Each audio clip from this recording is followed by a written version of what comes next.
What's going on, everybody? Welcome to another episode of Pod Scum. I am, of course, your host, Reckless Rexx Ruger, watching my back, as always, the Freddie Mercury puppet. Before we go any further, as I do every episode, I will address the elephant in the room. You're looking at the smoldering good looks, the luscious blonde locks. I will confirm for you that yes, you are looking at the one and only love child of one Diamond David Lee Roth. And while you're taking a look, I like the view so much, I'm going to take a look. Because who doesn't love to gaze upon a beautiful rock star? That's a rhetorical question. The answer is nobody. Now we can get down to brass tacks. Another banger of an episode with a returning guest, guy that I love chopping it up with something to promote, another big project. And I'm always down to support when it's about giving back to the kids. As a father and a grandfather, I love the fact that Danny has ventured off into children's books. I love that. He has become the punk rock / hardcore Shel Silverstein, if you will. And I'm going to bounce that off him and see how he likes that moniker. But super excited to have him back on. We're going to get into it, chop it up with him when he gets in here, un momento. Before that, I'll go into my obligatory promotional spiel because, like I always say, if you got a podcast, you got to pimp it. The pimp hand is feeling very strong today, so I'm going to give this a shot. Make sure to tap into Pod Scum on Facebook. Our handle is Off the Couch Boxing and Pod Scum, both of my shows, one Facebook page. Tap in with us. Same handle for Instagram. I know that's where all the kids are going these days. Somebody buzzed in my ear and said, Rexx, focus a little more on your Instagram. Get your Instagram game up to snuff. So I'm on there a little more than I used to be. Old dog learning new tricks, but I'm trying. So tap in with us on Instagram. Same handle, Off the Couch Boxing and Pod Scum. And, of course, if you're here right now watching, this is where you're going to get your meat and potatoes, as I always say, these incredible conversations that we give you. So if you're here now, like, subscribe, and do something dreadful to that notification bell. Find it in the upper regions of your screen and smash it, punch it, elbow it, headbutt it. Do something malicious, but make sure that the emphasis is on smashing it, so you will be privy to when new content drops. My guest is here. I got the whole promotional spiel in, and now we'll get down to it and chop it up. Here we go with another great episode. I'm excited.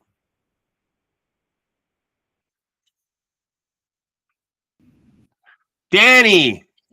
Hey.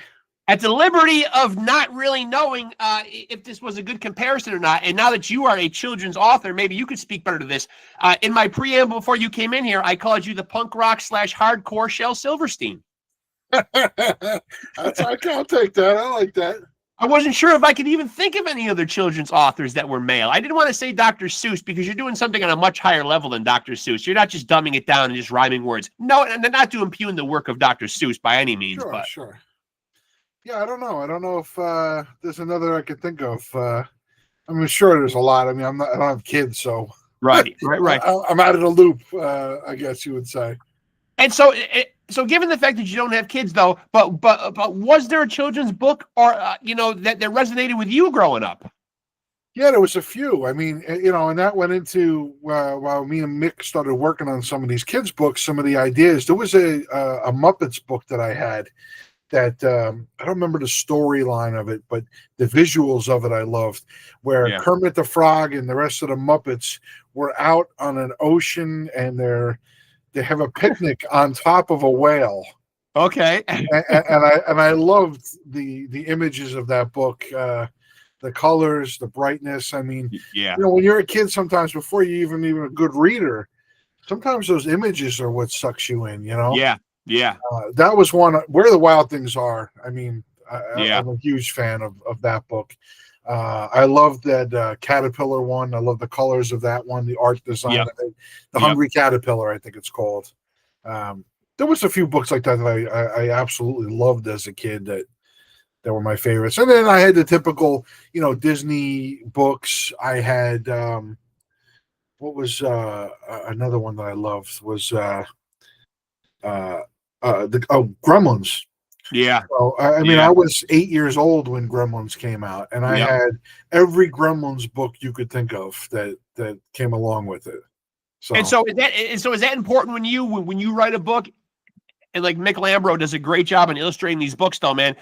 Is there an emphasis on you relaying to him that, hey, I want to capture images like this, colorful images that jump out at kids? Definitely. And Mick's got kids, so, he knows as well that his kids are going to be enlightened by the artistry of a book as well. That's the thing before I started venturing into doing the kids' books with Night of the GabaGhoul, I was looking at kids' books at the bookstore, and I'm like, a lot of these don't seem to have anything that would grab me as a kid. Like they're like whitewashed, crappy watercolor designs of stories that are like the deer is in the meadow. Right. The meadow is pretty. Yeah. The deer likes food. I'm like, this is not. If I had to read this book to a kid, I would go out of my mind. Right. We don't need to dumb it down that much for kids. We don't need anymore. to dumb it down that much. Yeah. I mean, so when we started working on stuff together with the kids stuff, I'm like, let's come up with something that a parent could read that would enjoy. Yeah.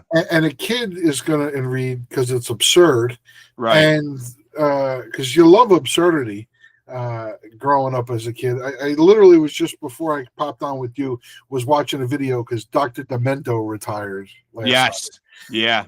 The absurdity of Dr. Demento, the songs like Shaving Cream and Fish Heads, and they're not even great songs. They're just absurd, and kids like absurd. Yeah, and I agree with that as somebody that has grown kids now, but I'm in that second phase now with grandkids, and of course, I donated to the Kickstarter. I love the GabaGhoul book, and there's not a lot of books that my grandkids are curious about or will even want to ask to even see or read again. I mean, GabaGhoul has been an actual hit with the grandkids, man, but I think it's because it's kind of off the wall, and it's kind of like it's all those things that you said it was.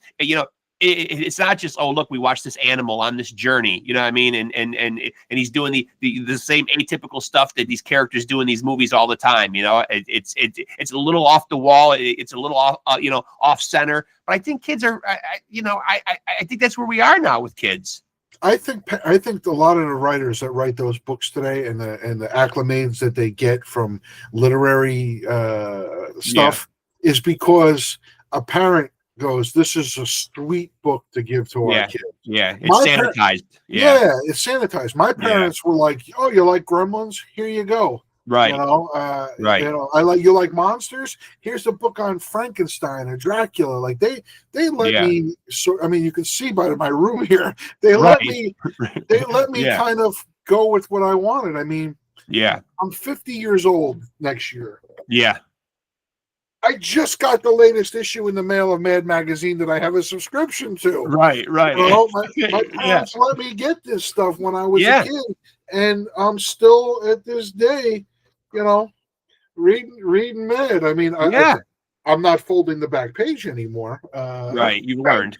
I'm putting them in plastic packages when I'm done and saving them. Yeah. But point is, I think people need to let kids maybe grow a little bit more.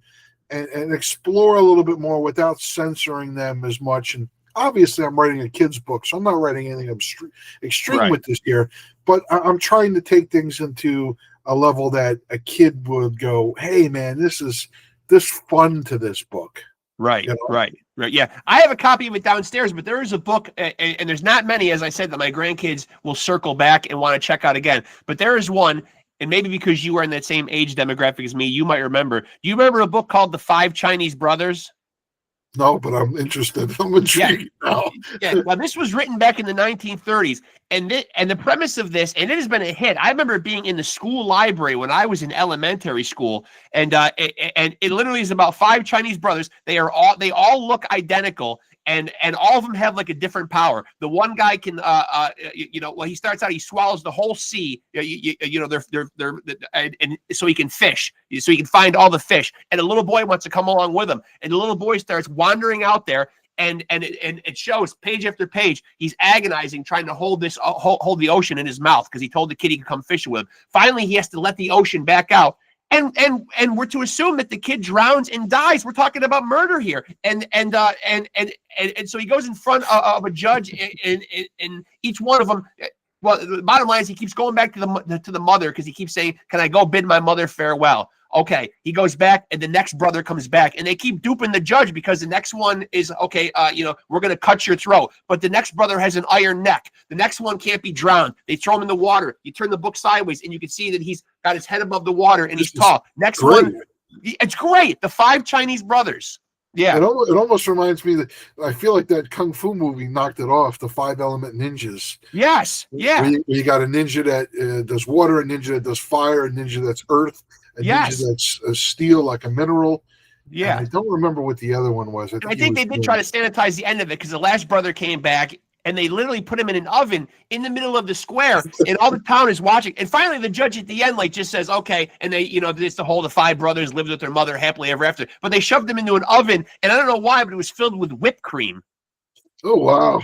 And apparently he can breathe in there. He can hold his breath indefinitely. The one brother, as I said, he could stretch his body. The one had an iron neck. But they were going to do all these terrible things. And the one brother would say, "Can I go bid my mother farewell?" And they'd send the next brother back or whatever. But it was very much billed as a kid's book. I remember it was in my school library all through elementary school. I have a copy of it downstairs, and my kids love it. But as I'm reading it to them, I'm thinking, the first Chinese brother is telling this kid he can come along fishing with him. He swallows the ocean. There's pictures of him with his cheeks this big in there. But then he has to, he tells the kid, "You can come with me, but if I tell you got to come back, you got to come back." And the kid is wandering around, picking up shells. He's way out there, and he just has to spit the ocean back in. So this kid's dead. That's wild. Yeah. A lot of those older books, I mean... this is 1930s. I looked at the copyright. Yeah, 1930s by 2 very twisted people that had to write this. Yeah, well, you look at all those old stories, Hansel and Gretel. And my wife's got a kid's poem book from, got to be the 20s or the 30s. It was like her mom's book as a kid, and the mom had it. Like, it was old when her mom got it as a kid. Yeah. The fucking the nursery rhymes in it are so bad. They're dark. They're so dark. Extreme. It's. I'm reading through it. I'm like, I can't. This is nuts that these are nursery rhymes. Right. And then the cradle will fall, and down will come baby, cradle and all. Yeah. Humpty Dumpty's falling off a wall and smashing to smithereens, a million pieces. I think there's always been kind of like a dark side. That's why I don't think writing the kind of books that you're writing is really all that much of a stretch. Because even though there's all those sanitized ones in between, man, that you're talking about, though, man, children's literature has had a dark side for a minute now. And I feel like we're hiding that dark side from children. And when life is a dark side, so let's prepare them a little more. Prepare them a little more. Mind you, I mean, I'm only preparing them for not giving out Halloween candy and the big GabaGhoul coming and taking their ability away to eat Italian. Baby steps. Yeah, baby steps, we'll work them towards what real life is all about eventually, man. But so I am interested because you do make the point that you don't have kids, man. So what was your foray into doing this? Because for people that might not know, before you did the GabaGhoul, you did have a bunch of books under your belt that were certainly, I enjoy a lot of them, man. They're self-effacing. They're stories about your life. Your time, as a musician, road stories. Obviously, the famous "Don't Ever Punch a Rock Star" in your epic showdown. Smacking Glenn Danzig around, but so what was the foray into children's books? How did the seed get planted for this? Well, me and Mick did both of those "It Blows My Mind" books, where there's illustrations throughout the book, and it's things that I'm annoyed by, where I'll be like, or things I find weird, like drinking water out of a coffee cup or drinking coffee out of a glass. Right. And then Mick did these illustrations of a character, Carmine, that kind of looks like me. Right. And we did the 2 of those books. Kind of chatting with Mick. His kids like to look at the pictures, but he really didn't want them reading those books. Right. Because there's a lot of bad words in them and stuff. I'm sure he did read some of it with them, but for the most part.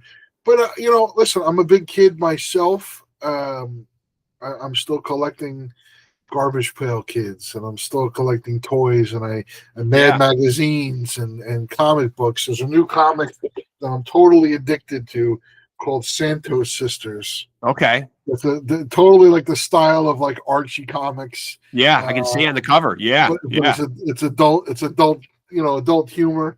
Right. I'm still into this stuff. So I got nieces and nephew, and I've read them books and stuff, and I said, hey, you know what? Why don't I give it a shot? See what I could do, in this field. I had an idea of doing an Italian American kids book. There's not many of them. There are books out there that are Italian American books, but they're more like, having time with your grandmother, or these are the foods in the Italian alphabet, where it's got P for pasta, or it's not a lot of. There's no Italian characters for kids. We got Mr. Magoo. Little old guy. But there was nobody that had an actual character that's an Italian guy that we as adults watch The Sopranos and Goodfellas and Bronx Tale and The Godfather. So I started like to stew ideas. Like if I was a kid still, and I was going to read a book, and I grew up in an Italian American family, and we have weird foods that other people don't eat. Some they most are famous for, but there are things that people don't know or don't eat. I just started spewing ideas, and it evolved into that Night of the GabaGhoul, and that was the first kids book that I did like that. I've yet to taste GabaGhoul. Never have had it. Well, it's Capicola. Yeah. Okay. It's just in New Jersey, even New York, but mostly New Jersey. For whatever reason, Italians came over from Italy, and their accents, the way they would say things, would evolve. And then they would say it until Italian Americans would hear it and take their version of it, and then back and forth. It become like when you would say mozzarella for mozzarella, or calamari, we would say galamads. Yeah. I mean, I'm in Arizona. The first time I order, you guys got fried galamads? They're like, what is this guy even? No idea. What's a galamad? Yeah. GabaGhoul is actually GABAGOOL, which is Capicola. But I turned it into ghoul, like GHOUL. Right. Halloween. You're right. Halloween. Right. Yeah. I'm not the first guy to use that term. I've seen that term before we did it, but I made him a character. Yeah. And so for people that know you, from the music, are you involved, first of all, in music on any level at this point? I'm going to be next year with the GabaGhoul. Okay. It's not with Northside Kings. So, okay. I'm doing GabaGhoul the musical. So next year we're doing a follow-up to anybody who doesn't know the book. This is Night of the GabaGhoul. Yep. We did a hardcover on Kickstarter, and it's available on softcover on Amazon. I can attest as a grandparent. It's good. So next year we are doing Feast of the GabaGhoul. Okay. Which is going to be a Christmas book that's still going to keep Halloween elements to it, but with Christmas. And it's about my family really didn't quite do it to this extreme, but it's the Feast of the Seven Fishes, which is on Christmas time, Christmas Eve. Italian Americans don't eat meat, Catholic Italian Americans don't eat meat the night before. Right. So they make all kinds of crazy fish dishes, from shrimp to bacala salad, like a fish salad. Yep. So I came up with a story of everybody comes to the GabaGhoul's house, characters, the guy Troy who learned his lesson from not giving out Halloween candy, the ghosts, other characters that come to the GabaGhoul's for Christmas Eve dinner, and who's cooking what fish, this dish, that dish, the uncle that's watching football that lost money on the game. Yeah. It's got all this cast of characters that all rounds out to Santa Claus coming at the end of the night. And that's keeping along the lines of my George Romero, Night of the GabaGhoul, Feast of the GabaGhoul, like Day of the Dead, Dawn of the Dead. Right. I'm kind of going with that theme for the second book as well. Long story short, I sent you the audio, I think, to Night of the GabaGhoul, You right? did. Oh yeah. Yep. Yep. So we're going to also do the audio for Feast of the GabaGhoul. Okay. When we do the Kickstarter next year, we're going to do a record that's going to come with one side Night of the GabaGhoul, one side Feast of the GabaGhoul on vinyl, and we're going to record some songs that are going to be in the vein of Louis Prima, like big band. Nice. I got a whole band together. Actually, there's a local band in Phoenix called Swain. They're awesome. They're like more Irish, type theme, Flogging Molly along those lines. Yeah. But they got accordion players, violins, piano, keyboard, the whole thing. So I got together with those guys. We're going to start working in the next month or two on doing 8 songs.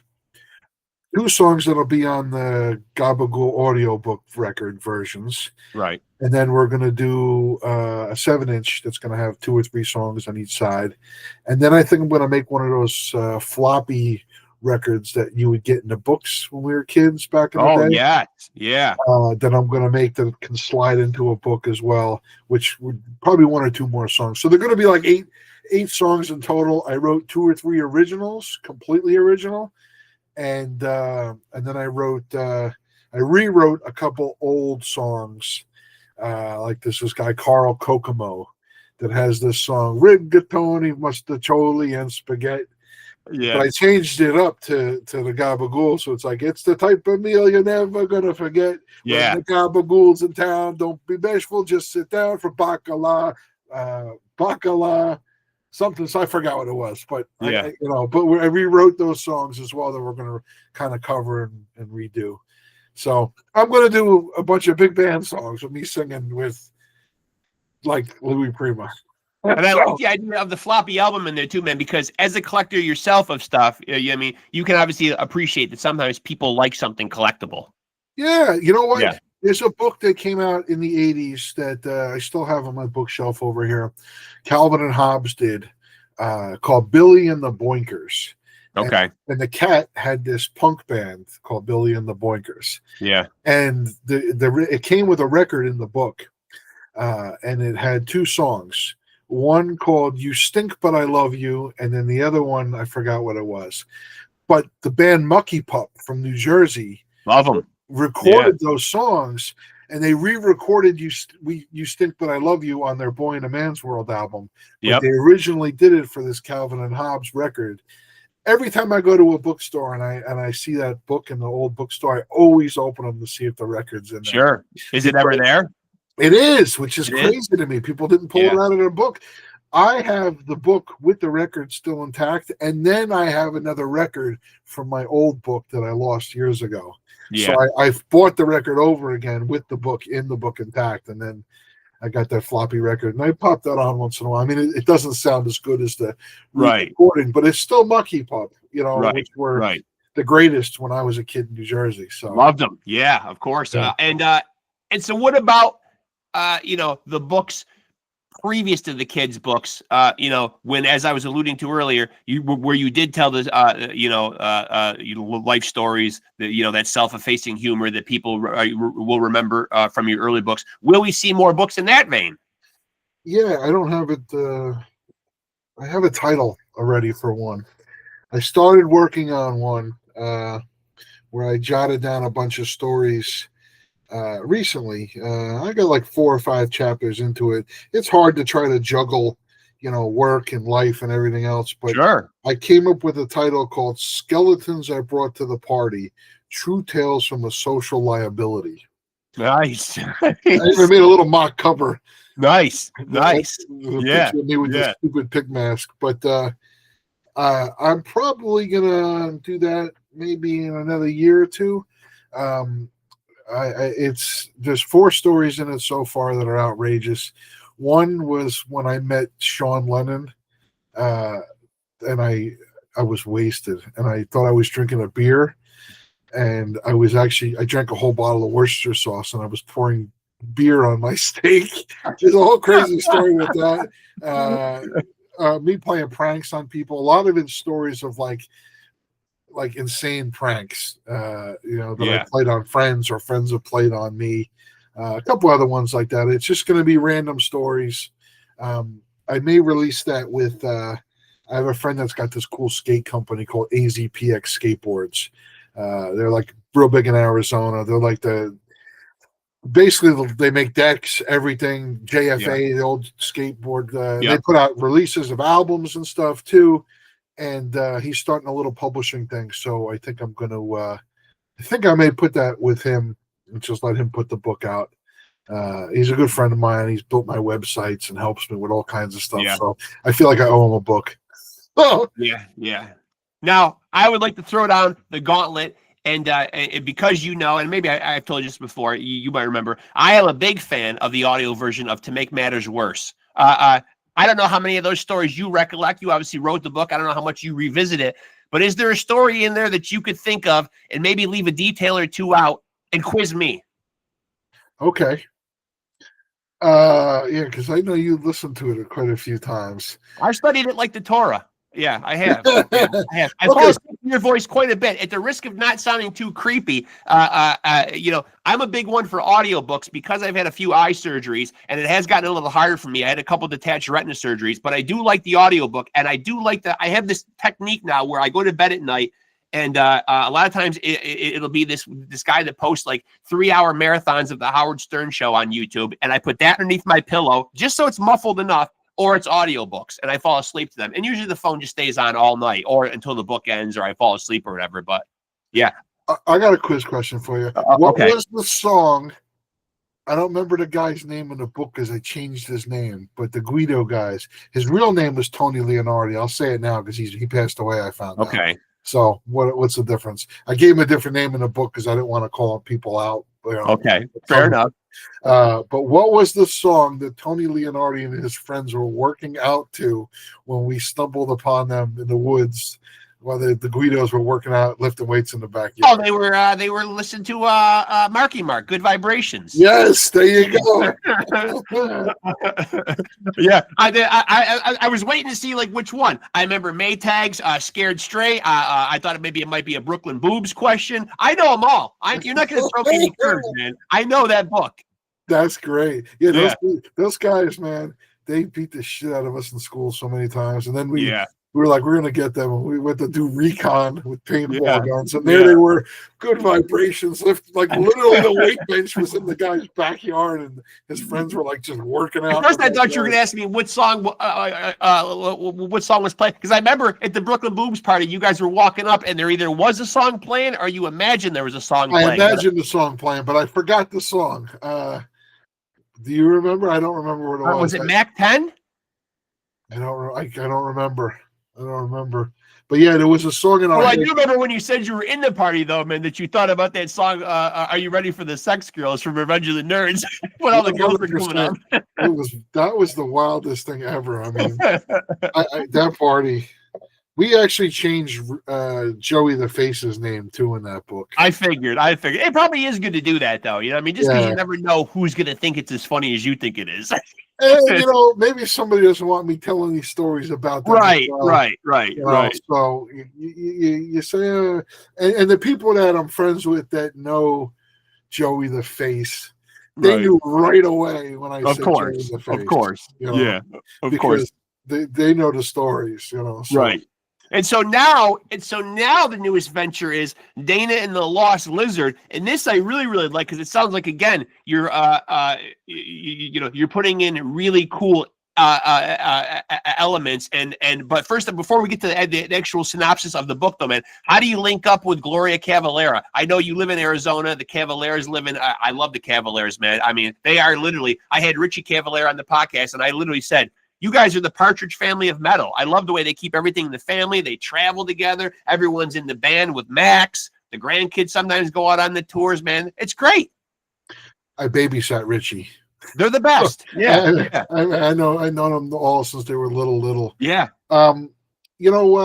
We linked up almost 30 years ago because I moved to Arizona, and then I was going to shows. My brother-in-law moved out here as well the same time I did. He wasn't my brother-in-law then, but he went to ASU, but so he was in school a lot. We started a band together in Arizona called 187, and it became All Time Low, not the other All Time Low, but the earlier All Time Low. Yep. But we were practicing, playing shows, and I would go to shows wearing a lot of bands that I grew up with in New Jersey and New York's T-shirts in Arizona. Sick of it all. Madball just had started playing back then. Had every Biohazard shirt you could think of. Propane, nobody was wearing shirts like that at shows in Arizona. This is a very metal town and a very punk town. Yep. It was not much in between. We had Flotsam and Jetsam and Sacred Reich are local bands here. Yep. And then you had JFA was a local band here. All the California bands that were, from the Dead Kennedys or Dayglow Abortions and all those other punk bands. I don't know if they were from California. I just thought of a California type band name. Right. But they would all play here all the time. So this place was like punk and metal. There wasn't much in the way of hardcore when I moved here. So I'd go to shows. I met this dude, Fatty, who's still one of my best friends today. This other dude, Matt Strangeways, who's one of my best friends still today. And I met this kid, Dana. And Dana knew every one of these bands. Biohazard, where did you get that shirt? That was only a tour shirt, I'm like, how do you know this? You know? Yeah. Got to, see him at shows here or there more and more. It turns out his mother managed and was married to Max Cavalera. And that's how he knew all those bands. And Fatty was friends with them as well. So he knew all those bands too. Right. From that. And then, we became friends. We practiced in the same building as Sepultura was when they were writing Roots. I was there when they wrote Roots, most of that album down in that band room. We were right across the hall from them. And I said parking lot. We were right across the parking lot from them.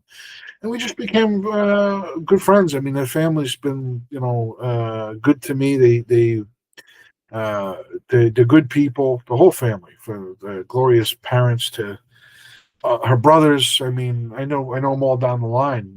It's 30 years now, Matter of fact, I saw them all last night. I went to see that Chaos Cavalera Chaos tour. Yeah.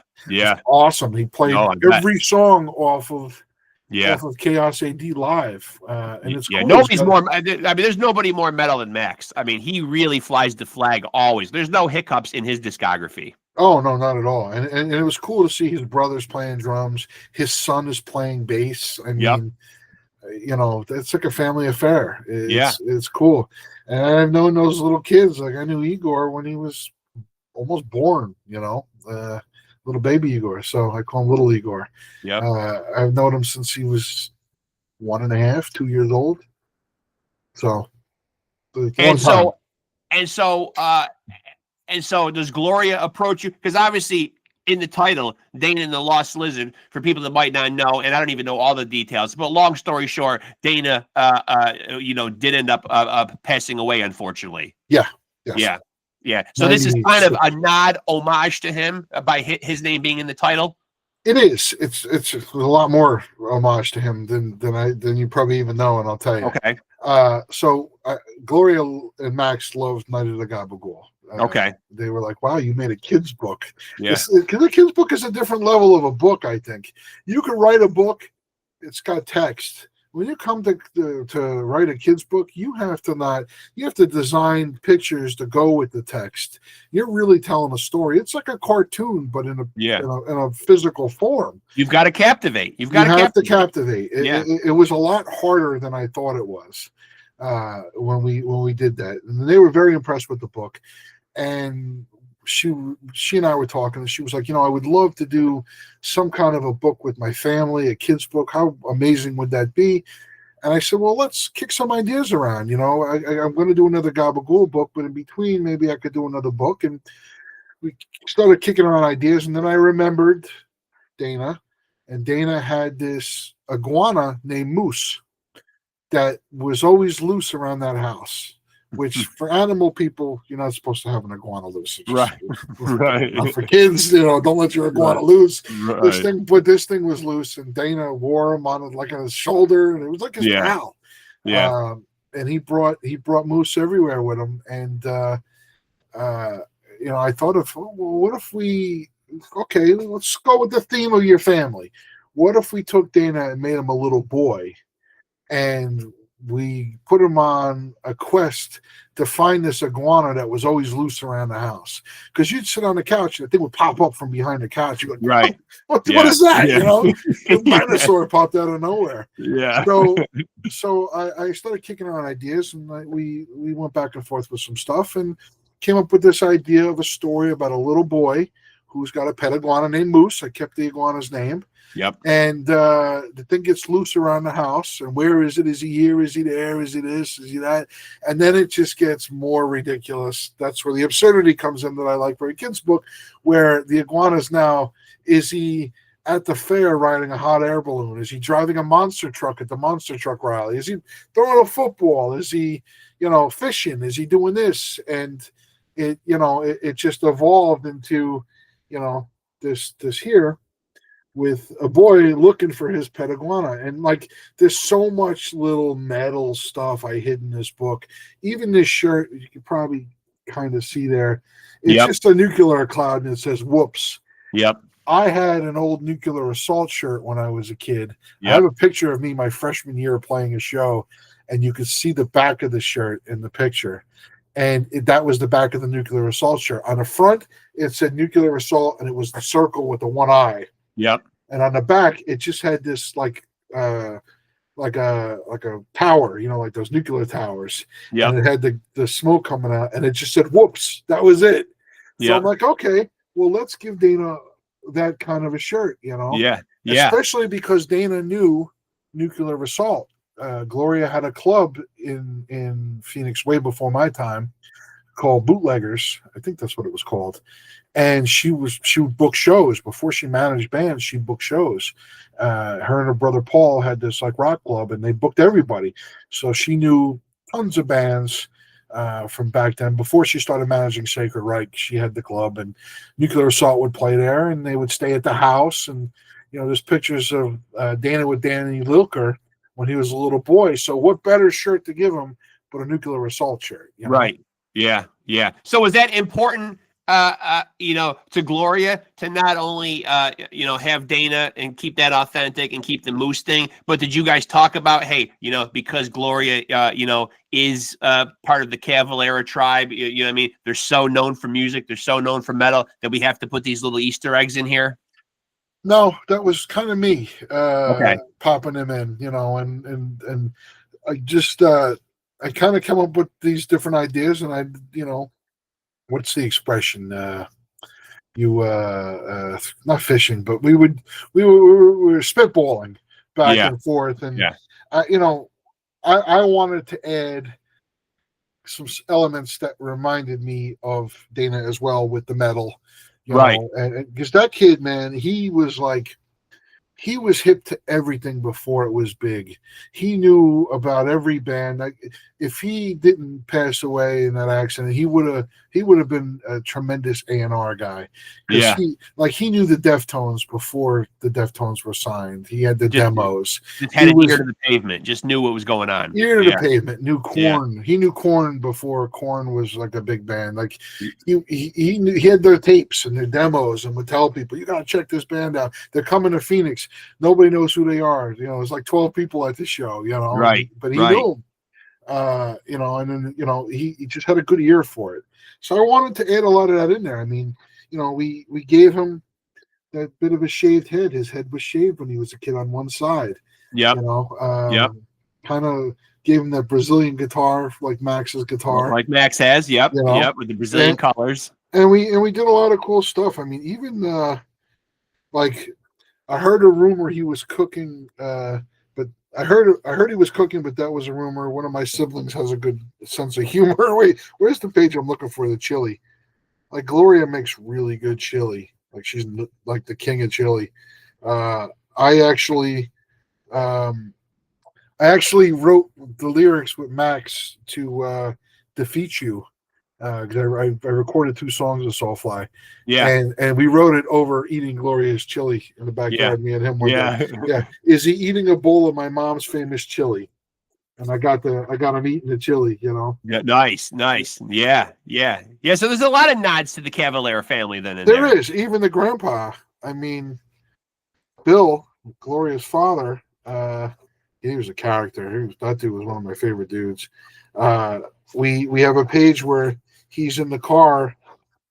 Moose is in the car with Grandpa Bill. That really looks just like Bill. I mean, Yeah. Nick caught it, you know. What great illustrations too. That looks like they could be even something out of like a like a Family Guy episode or something. I mean, Yeah, Nick did a really good job with yeah, this book. amazing.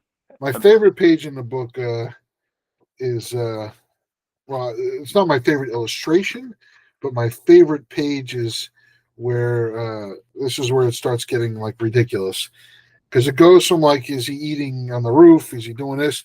Did he go for a swim out in the jacuzzi? Is he sipping cream soda from a camouflage koozie? I know he's not fishing. It's not worth a look. He doesn't like putting the worm on a hook. You know, like Yeah. you know, it's just it's cool. Yeah, that's fun. great. That's great. book. And so how much input does Gloria have? Is she spitballing ideas with you, or is she just saying, you know, I mean, here's a couple of general things that I'd like to be in there, and you take the ball and run with it? Pretty much, yeah. Yeah. She has some general ideas and some stuff, and I would send her pages or the story, you know, and we went back and forth. Yeah, that's cool. Let's do that. Let's, you know, she really didn't have me take anything out.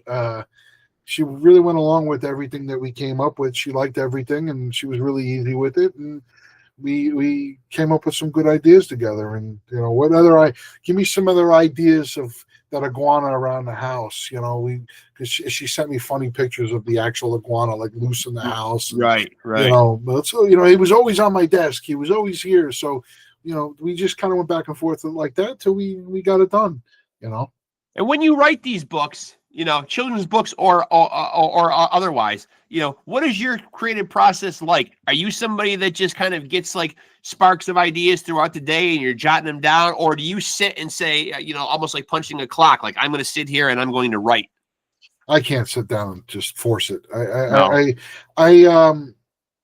I got my phone, and I got the notes on my phone. Yep. And generally, most of the writing I do is at night while I'm smoking a cigar on a patio, watching whatever I'm watching on TV. Yeah. Little ideas come to my head, and I jot them down. I mean, I'm a notes guy. I got this whole. What's underneath here? Do I have it under here? Yeah, here from Feast of the GabaGhoul. Like, I'm still printing stuff out and. Old school style. So I'll write it on my phone, then I'll print it out, and then I'll read it a few times, and then I'll go back. Oh, I don't like this, or I don't like that, and I reprint it again. You know, I have to look at it in print to right. I can see the same thing on my phone. I still got to look at it in print. I'm that same way though too. Though maybe it just speaks to the generation that we're from. You know what I mean? Like where things were just more hard copy. You know? Yeah. Yeah, like this was from Feast of the GabaGhoul. I was trying to write the desserts for Christmas. Yeah. And it's got the same feel. But wait, not so fast. There are sweets to be served. Out came a tray of the greatest desserts. Pinoli cookies and pizzelles piled high. Cannoli so rich they could make angels cry. Strufoli zeppoli, biscotta casata. The fig cucciadata, my favorite rumbata. Nice. That's poetry, for God's sakes. It is. It's like I'm like the Italian Dr. Seuss, I guess. You are. Yeah, maybe I was wrong with the Shel Silverstein. Maybe I was more right with the Dr. Seuss thing. And so for people that are interested in writing, because it is easier to do nowadays in terms of being able to self-publish. I mean, whether or not anybody gives a shit, but you can get your stuff on Amazon. You can self-publish. You know, long gone are the days where you had to get to, you had to send stuff off. You had to go through an editor, which, you know, you can still do that the traditional way. But for you, what would you recommend? Like, because it seems like you've gotten a lot of books under your belt, and it seems like you're able to kind of like, I know you're putting work into it, but you seem to be able to just kind of barrel through the creative process. I have tried to write before and have struggled with that. And sometimes I think my thing is stopping along the way, self-editing, and not continuing just to plow through. You know, you get stuck on the first couple of chapters and you don't move past it because you're analyzing, maybe over-analyzing. That's been at least my problem, man. How do you deal with that? You just write the damn thing and then go back and say, I'll go back and fine-tune later? I'm constantly writing multitudes of books at one time. Okay. Because I can't, and this is a process that I did as a musician, where I would work on a song, but maybe I didn't come up with a good middle part or a good breakdown, or I needed more lyrics, and I'm just not getting it right. So let me go to the other song. Or another one, yeah. And then I'll go work on that, and then I'll come back to this song, and then I'll go back to the next, so I bounce around a little bit. So right now, I can tell you right now on my books, I told you about the More Stories title that I had. I also have a book that I started, which I could use some help from you on, putting me in touch with some people, by the way. It's called Nobody's Cool in Middle School. Okay. And it's all little stories from different musicians telling stories about when they were kids that are either embarrassing or about a nickname that they had, some sort of a story that was self-deprecating, like my book To Make Matters Worse. Yeah. But, with all different musicians telling stories from when they were kids. And I got some funny ones already from some people that were really good. So but that book is really taking forever because I'm reaching out to people. No one responds. They take forever to write you something up. 2 months later, they send me finally what they got. And I'm not so focused on it that I'm not on it like I should be, because that's not my main book I'm working on right now. I'm just gathering for that book. It's hard sometimes because even when I'm cultivating these interviews, and I run into a lot of that too. You might get somebody who says I can do it next week, or like my Facebook Messengers is filled with people who might say I'm going to be on tour, hit me back in December, and you're trying to catalog and keep track of all these. Oh, I got to touch base with this person again, and wait, when did that person want to do it? You know what I mean? So I'm constantly scrolling through like, who the fuck did I talk to last, and who, and then you feel like at the liberty of wanting to not harass these people too. You know what I mean? Like I don't want to charge everybody crazy. Right. So that's going to be something I'm going to have to grab people like in person, I think, at shows. Yeah. Hey, Joey, come over here. Like Vinny Stigma told me a great story. Yeah. About when he was a kid, they used to call him Vinny the Skinny Guinea. If people listen to Vinny Stigma from Gnostic Front. Yeah. And then he told me another story about another guy from his neighborhood that was funny. But we were just eating dinner when I was kind of telling him about this idea for this book. So I'll see them. They're playing, I think in November here in Phoenix. I'm going to grab them, record them, and just get it done with in person. So it's going to take me a while to cultivate that book. So that's another one I'm working on. Then I got another book I started a while back on the making of the movie Easy Money with Rodney Dangerfield. Okay. Not going as well as I wanted because a lot of the people are dead. And Joe Pesci doesn't do interviews. I spoke to his manager. He's just not. He barely did interviews for The Irishman. The last thing he's going to do is talk to Danny Marianino about Easy Money that he did in 1980. Well, don't feel bad because I've shot in kind of high, man. Even with my podcast a couple of times too. You know what I mean? And like sometimes, man, it's like your numbers just might not be there. Maybe the publicist says, I don't know, is it worth getting them on with the amount of subscribers or the amount of views? And you're scratching and clawing or whatever. I shot kind of high too, man. I shot who have I got shot down by? Nobody as big as Joe Pesci, but Henry Rollins. Rollins, really? Yeah. What are you gonna do? But I did interview the lady that plays Rodney Dangerfield's wife, Candace Azaria. I did a great interview with her over the phone. She gave me a ton of insight on the movie. She also played Dom DeLuise's wife in Fatso. Okay. I got to talk with her. I don't know if you've seen Easy Money or if you remember Easy Money. The drug dealer next door was trying to sell them pot. I talked to him. That dude is super cool. I interviewed him. But there's a few other guys I haven't been able to track down that I'm like one of the director, I think his name is Michael Signorelli. He directed Easy Money. He also went on to do a ton of stuff for Saturday Night Live. He does a lot of the video shorts. He's retired from SNL now, but I haven't been able to get there's a lot, but I got I got the outline of what I want, the chapters of how I'm going to lay it out. And even without those interviews, I still may go back in and just finish it because it's good. What I got so far is really good. And I got some great behind the scenes pictures from Candace Azaria from the set with Joe Pesci and Rodney Dangerfield together. And so we'll see. So it sounds like when you write these books, man, when you juggle multiple projects, man, you work best when there's some kind of like a chaotic order going on. Yes. And I'm chaotic. My brain is like nonstop. And then I got another book that I'm about halfway through on 80s party movies, like the art it's not really synopsises on the movies. It's more focusing on the art for the movies, and then little tidbits about. And I spoke to a lot of different actors about those movies where I got like one or two little lines, like Hard Bodies. Remember that movie, Yeah. Hard Bodies? Sure. Yep. So I talked to Courtney Gaines, Okay. and he gave me just a little blurb to put onto the poster about when he did that movie. He did sign language, and he learned how to say "fuck you" a million different ways in the sign language. Yeah. Or Elvira's Mistress of the Dark movie. She talked about how when she was on the when they lit her on fire in that scene. Yep. On the post, I talked to Meat from Porky's before he passed away. I had a big interview with him. He talked to me for like 20 minutes. That guy, super cool. So I got a lot of cool stuff on Porky's. So I'm going to go back to that book and finish that up. And then I got another book that I've been working on about mob movies. That'll be good. That'll be good. And it's categorized the mob movies in, your basic typical mafia movie, then your rat movies like Goodfellas, the Donnie Brasco, all the movies where a guy turned.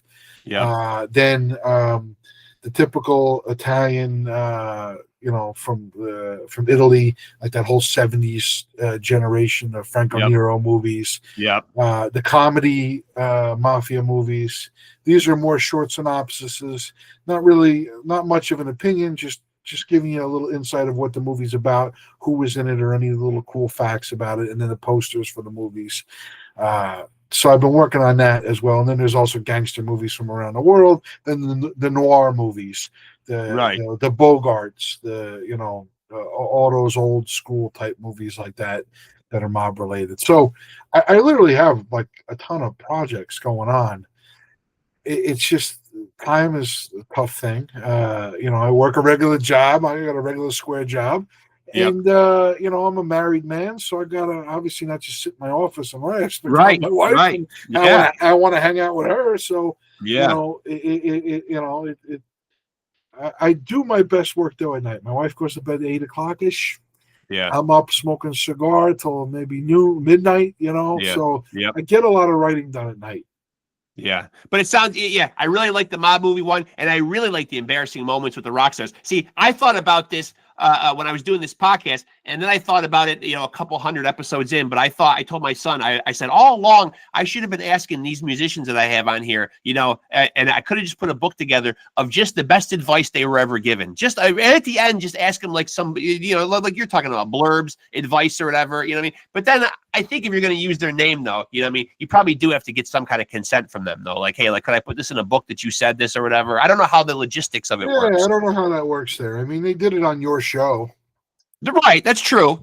Yeah. I mean, I am turning around and airing it, and it's not really much different than me taking like a poignant excerpt and turning it into like an Instagram reel or a short, Sure. Howard Stern's done that. He did a book, the most recent one has got like the best little tidbits from some of his interviews in the last 30 years. Mark Maron, I think, just put a book out that was similar to that as well, with some funny stuff from different guests he's had on his show. Right. So, and you make a good point. They did say it on my podcast. So like, I'm sure that somehow there's some kind of transferred like property where like, okay, man, you said it on here. You know what I mean? Like you didn't, Sure. It kind of just, by osmosis kind of becomes like, kind of my line now, I mean. Well, and you've done a lot of interviews with people, but, you still got time. So maybe that's I know. That's something to add into the mix. Listen, I'm a big book guy. I love books. I love reading. Too. I'm sitting down and reading a book like Lord of the Rings or something like that when I was a kid. I love that. Yeah. Today, my type of book is something that's easier reading that I can get through a little quicker. I agree. I don't have it on my desk right now. And thank God with all these eye surgeries I had, man, the audiobook has really been a godsend. But when someone's going to tell their story, I really love when they narrate themselves because they do know where to put those little inflections, man. Like you narrating fucking to make matters worse, man. It just wouldn't have been good with anybody else reading it. It was still, the stories would have been entertaining, but like, I really like when someone says, hey, if I'm going to do my memoir, I'm going to tell my story. I'm going to tell my story. Yeah. Yeah, I got Artie Lang's first book. Is it Too Fat to Fish? Yeah, He yeah, did a book for that, but his second book that he did, I have it on my shelf somewhere. The second book he did part of the audio book, and then he had other people do the other parts. yeah, I think yeah, because he was fucked up with drugs and yeah. didn't get it done, and somebody else came in and did it for him. It's not as cool. It's not. I No. want to hear Artie Lang tell the story of Artie Lang. Yeah, yeah. No? Which I got to say, one of the last audiobooks I got, and it just came out a couple weeks ago, is Charlie Sheen's book, and Charlie's narrating it. I Am Sheen. Yeah, I'm gonna have to check that out. I love there's this. nobody I love better this than, documentary. yeah. I mean, Charlie Sheen telling you about his life as only Charlie Sheen can, and it isn't, it isn't just him going through the motions. It is him, ebb and flow, the tone of his voice. He's really into, telling you a story. You know what I mean? You don't always get that. When you go get a professional narrator, they're just kind of it sounds read. I think you get more excitement and you know where to put emphasis and excitement and raise the tone of your voice, because you're telling stories that you lived. Who's going to tell Charlie Sheen's story better than Charlie Sheen? Exactly. Right. I mean, right. This is the guy that told us, Winning and Tiger's Blood. And I mean, we need to hear that from him. The only other person I could maybe tell me that story would be Emilio Estevez or Martin. Yeah. Yeah. Even that, they're not going to tell that story the way Charlie. Right. All right. I mean, Charlie Sheen was living in that house. Yeah, Charlie was living in that house with the goddesses, blowing down those 8 balls. I mean, he's the guy that needs to tell us those stories. I can't believe in that documentary they had a drug dealer. I know. But Charlie, though, man, I mean, I've already been through the book a couple of times, man, because sometimes I'll fall asleep and it's the one I'm listening to at night and I got to go back. I'm not always good about putting the bookmark, because with the audiobooks, you could put, I want this to stop in an hour and a half. You know what I mean? And sometimes I forget to do that, man. But he pulls no punches. You got to give a guy credit, man, when when he's not trying to clean it up for you. You know what I mean? And certainly you can relate with your books on the self-effacing side. You know what I mean? Sometimes, at the risk of pointing the ugly stick at yourself, you have to do it and take one for the team sometimes. Yeah. And then he did a really good job. I can't wait. I gotta check out the audiobook to that. It's great. I do love the audiobooks. Yeah. And I think when I do the next book of more self-deprecating or prank stories, I may record an audiobook for that as well again. Yeah. We'll see. But I can't do Don't Ever Punch a Rock Star, because number one, I don't want to keep pushing that book in people's faces like I'm trying to laugh at an event. And number two, I don't the way that book lays out with the hate mail in between the pages, you gotta have the hate mail, because the hate mail, the story, I put that hate mail around that story, the hate mail to fit in those spots. Sure. And I can't just interrupt the story with another voice to do the hate mail parts. And if I just read the hate mail parts, you think I'm telling the story. And you think I'm still telling the story. So it just doesn't work for that. Yeah, that's got to kind of leap off the page at you. It does. Yeah. It's just that one's not going to work. And some of the other books, like the party movie book or the revenge movie book I did, they don't work either. I did like doing the book for Night of the GabaGhoul with the audio and the music, and I'm definitely going to step it up for the Christmas Feast of the GabaGhoul. Yeah. So that's going to be really cool. And to be actually put a record with it, like what we had when we were kids, because I still got plenty of those books that came with the records. The Empire Strikes Back one, R2-D2 made the sound. You turn the page. Right. Sure. Though I love those, so that's why we wanted to make that one. And that was a cool thing to add to our Kickstarter, because you buy the book, you could also add this add-on that I recorded in a nice professional studio. It's the same studio I did Northside Kings in. That we would record at. Matter of fact, the police siren in Night of the GabaGhoul, when a guy says, "Officer, get these kids off my lawn here," whoop, whoop, that was the same sound effect from the Hustle Don't Stop with Northside Kings. He had my folder of stuff still, and he goes, "Wait a minute," he goes, "I got that police siren still from that song." So he went and he opened it up. Why not use it? Yeah. That song we do with Puerto Rican Mike, he had that same police use that same one. Okay, we got it. There's no sound effect done. You know, so we bounced it on there. And by the way, it is going to be a good year because we are going to get new Agnostic Front and new Biohazard this year. Yes, and Fuck's sake, what a good new year! Agnostic Front is next level. Yeah. I heard a lot of it, and they just announced. I could say it now because I don't want to. I was told not to say it to anybody, but they did a song with DMC. Yes, DMC. Yeah. And it's awesome. I'll bet. I think it comes out. I don't know when this is airing, but I think that song they're putting a single out maybe in a week or something.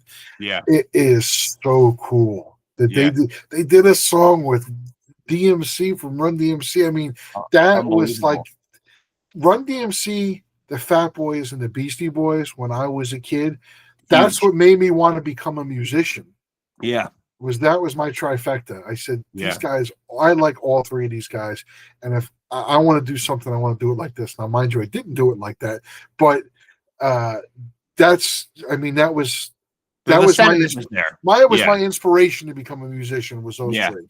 Yeah. And shout out to Vinny Stigma, who did an audio version of his book too and narrated himself. Yes. Roger doesn't have an audio version of his two books, but I think that but at least there's not an audio version out there with somebody else doing it. If you're not going to do the audio version, I can respect that. But I mean, of course, Roger's book, I would definitely want to hear him tell those stories. It's not as easy to do the audio book as I thought. And when you listen to my audio book, because I know you have, you could tell from the chapter that I kind of freestyled. That's not so. In the print book, I don't have the chapter about my clubhouse. Yep. And the Elvira Playboy in the woods. Getting washed in the river there. And the condom story. With the mini condom, Joe condoms. I don't have that in the print book. I recorded that. I wrote it, typed it out, literally like on a piece of paper on this one. Yeah. And I just brought that with me to the studio and said, I got this other chapter. Let's throw this in. And you could tell that my flow on it's a lot better. Because I didn't quite have to read it from the paper.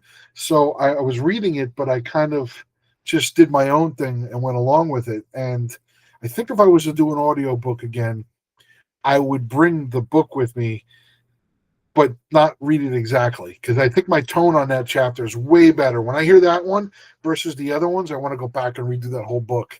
You know? Well, one thing I like about what you did do, though, is you did snicker, you did laugh at some of the stories, man. You know what I mean? Like, you told it, man, as if someone that's really telling stories. That's what I think someone does good in an audiobook. Like, when you're listening to Charlie Sheen's book, you know what I mean? If you were listening to your car, say, you know what I mean? A good audiobook makes you feel like the guy sitting right next to you, just chopping it up with you and telling you stories about his life. You know what I mean? That's what a good audiobook should feel like, You plug it in and you go and you feel like, holy fuck, it feels like I got Charlie Sheen sitting next to me in the passenger seat, Yeah, exactly. I feel like that's what you need to get out of an audiobook. You know what I mean? There's got to be some humanity in there somewhere. You know what I mean? Like you did it telling some of those stories, you did laugh, you did snicker, you cut yourself up a few times, you know what I mean? But I think that adds to it though. It does. Yeah. I think being able to be a little self-deprecating and having that kind of humor to yourself also helps tell a story a little bit better. Yeah, and I know you tried to distance yourself like a little bit, man. You touched on it a little bit with the "don't ever punch a rock star" thing, though, man. And I know that you've, having you on here before, you've talked about, not wanting to just always be remembered as the guy who fucking, who mollywopped fucking Glenn Danzig or whatever, man. I mean, I don't mind being remembered for that. I mean, that was right. For anybody that did deserve it, it was definitely him. Right. But there's a lot of people that only know that I did that book. Right. And Dana the Lost Lizard is my 7th or 8th book, yes. Right. And you see, it drives me nuts when I see those comments. Oh, yeah, well, that guy wrote a book. Yeah, okay. You never, one hit wonder. Another right. Shit like that. And like, God, I've been creating a lot of stuff. Yeah. I'm not doing music. It's just a little harder when you're not doing it as often. If you're doing that as your main thing, my voice is nowhere near what it used to be. There's a great band in town called Overstand, which you should have on the show. Okay. I'll write it out right now. Yeah. Todd, who plays guitar in the band, was also in Northside Kings. Okay. He was the bass player for Warzone. Okay. And Ben Barnes is a local singer here in town. Todd and Ben had a band called Broloaf back in the day, which was making fun of like the fraternity guys. They were Okay. all their songs were like about fraternity parties and stuff. Yeah. It was very no redeeming social value, but I think a little better. And I like no redeeming social value. I'm not knocking on by any means. Yeah. But they got this great hardcore band here in town, Overstand, and Roy Valencia plays bass. Roy was in the Disasters with Roger. Okay. And he played on the new Stigma Country album as well. He was the bass player on that. Yeah. So it's like a great lineup of guys. Anyways, they had me come in and do a couple lines on one of their songs, and it just did not sound good. And they wanted me to come back and redo it. I'm like, you know what? Just take me off the song. Yeah. I don't need to be on it, you know? Yeah. Like, because my voice, you know, when you're yelling like that all the time, it's a different story. Your voice is, your throat is accustomed to it. I haven't done that. We played a show last year. We did 6 Northside King songs at a book release party, and Nick came out from Australia for It Blows My Mind book. And I didn't have a voice for like a week after that. And I know that I did not sound like I used to sound. Right. You know, I'm not at any sort of a David Lee Roth. I know it's your father there. Yeah. You know. No, listen, I just saw him at the local casino here back in August, man. And you know, I mean, he's struggling. He's struggling. He struggled. Yeah. I mean, he's still better than Vince Neil. That is. I'll give him credit there. Oh. Yeah, but you know, I guess I built it up in my mind. Well, because he initially did that. He initially did that festival. And they must have just caught him at the beginning, and it sounded great. What he has managed to do, though, and he did this even when I saw him here in upstate New York at the casino, he's got like these 3 black guys now, soul singers, and he's kind of blending his voice with them. So he's kind of found his register, and he kind of knows like you know where his wheelhouse is now. And these guys certainly are helping him compensate for what he doesn't have. But it still was not great, though. I would like to see David Lee Roth do like a big band thing, like I'm Just a Gigolo. Yes, that would be. He would soar. A little more tongue in cheek, a little more. You know, hey, you know, yeah. That's kind of what I'm doing with the night of the Feast of the GabaGhoul next year. With the GabaGhoul Sings is what I'm calling it. I'm doing stuff like that because I know that I don't have the vocal ability really to do another Northside Kings album again. I would love to. Right. But I would really have to like train, like chase chickens like Rocky for a while. Right. To get my swing back on that there. And I just, listen, I'm not as angry as I used to be either. That's true. Yeah. When I did Don't Ever Punch a Rock Star, the book, when I had Northside Kings, I was like an angrier guy. I mean, I'd fight somebody, you know, for, you know, off the cuff. I didn't care. Today, I'm you know, you get older, you chill out a little. I've really chilled out. I'm making kids' books. Right, you know, right. I just got approved for the Tempe School District where I'm going to go read to elementary kids. Right. I'm not in that frame of mind anymore to go do crazy stuff. I mean, my version of tour is next weekend. I'm going October 18th and 19th. I'm going to San Diego. I'm doing their Italian festival. I have a whole booth for Night of the GabaGhoul. I got pages for kids that they can take in color. It's in Little Italy on the main strip in San Diego for 2 days. And then I got the weekend after, I'm doing the Scottsdale Italian Festival. You know, so that's the next weekend. And then the weekend after that, I got an event for Dana and the Lost Lizard at the Phoenix Zoo. So I'm going to be at the zoo from 9 to 1 p.m. That's tremendous. At the zoo, kids can buy the books. I got a coloring page for them.